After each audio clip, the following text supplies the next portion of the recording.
Bəzi piyadalar işıqforun qırmızı işığına məhəl qoymadan yolu keçməyə çalışırlar. Həm həyatlarına təhlükə atırlar, həm də qəza şəraiti yaradırlar.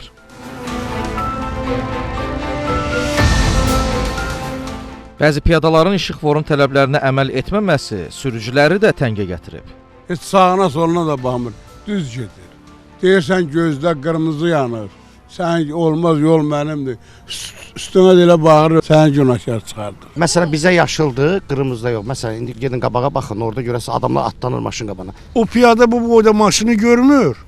Keçir, basır, keçir elə. Məsələ budur ki, piyada elə bilir ki, o zolaqdadırsa artıq keçə bilər. Yəni orada ehtiyatlı olmalıdırlar. Həm piyadalar üçün, həm də sürücülər üçün böyük təhlükədir. Nəqliyyatı İntellektual İdarəetmə Mərkəzinin mətbuat katibi Ömər Xıdırov deyir ki, bəzi piyadalar piyada zolağında olarkən istənilən anda qarşı tərəfə keçə biləcəklərini düşünürlər. Paytaxtın bəzi küçə və prospektlərində bəzi piyadalarımız var ki, svetoforların onlar üçün qadağan edici işığı yandıqda belə piyada keçidindən keçməyə üstünlük verirlər və təəssüflər olsun ki, bu da yol nəqliyyat hadisələrinin baş verməsinə, bəzi hallarda da bu nəqliyyat sıxlığının yaranmasına gətirib çıxarır. Ona görə də piyadalar, yəni nizamlayıcının tələblərinə, yəni piyada svetoforunun tələblərinə və onlar olmadıqda nəqliyyat svetoforunun tələblərinə əməl etməlidirlər. Baş Dövlət Yol Polisi İdarəsinin rəsmisi Mübariz Ağayev isə bildirir ki, piyadaların işıqforun tələblərinə əməl etməməsi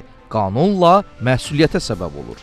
Azərbaycan Respublikasının İnzibati Xətalar Məcəlləsinə əsasən piyada svetoforunun və ya nizamlayıcının işarələrinə riayət edilməməsinə görə piyadalar 20 manat məbləğində cərimə edilir. Sürət həddi 80 km/saat və daha artıq olan yolda piyadanın yolun hərəkət hissəsinin qanunla müəyyən edilmiş yerdən kənar keçməsinə görə isə piyadalar 40 manat məbləğində cərimə edilir. Qanunvericiliyin tələbinə əsasən, əgər yol nəqliyyat hadisəsi piyadanın yol hərəkəti qaydalarının pozması nəticəsində ehtiyatsızlıqdan zərər çəkmiş şəxsin sağlamlığına az ağır və ya ağır zərər vurulmasına səbəb olarsa, o artıq cinayət məsuliyyətinə cəlb olunacaq. Qurumdan bildirilir ki, cari ilin 3 ay ərzində qeydə alınan yol nəqliyyat hadisələrinin 46,8% piyadaların vurulması ilə bağlı olub. Nəticədə 60 piyada həyatını itirib, 75 isə xəsarət alıb.